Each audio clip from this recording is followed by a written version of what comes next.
Nakagala na naman si Dora. Alam niyo ba kung saan gumala si Dora? Tanong niyo kay Map. Napadpad lang naman siya ng Glorieta Mall. Walking distance lang naman to sa Valenzuela. Actually, bibili lang sana ako ng tinapay sa Jetson Bakery. Ewan ko ba kung bakit ito ako tinala ng mga pao. Nabalitaan ko kasi may Christmas decor daw sila dito. Kaya titignan ko kung maganda. O kuya, ayusin mo pagbibideo mo dyan ha.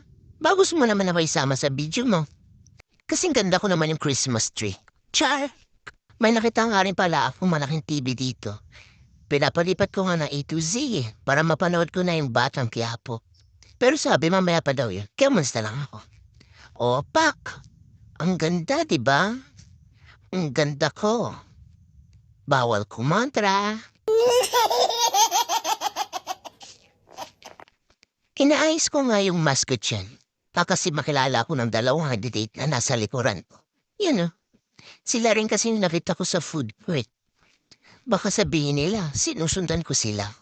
Pababa na nga ako dito guys dahil nagchat na si Diego na on the way na daw siya at malapit na siya. Naku po, gasgas na sa akin yung rin niyang on the way na yan.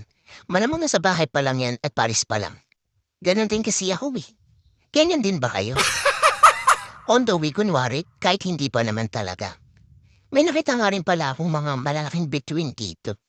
Mga bituin mo lang ningning. O siya, bye-bye na.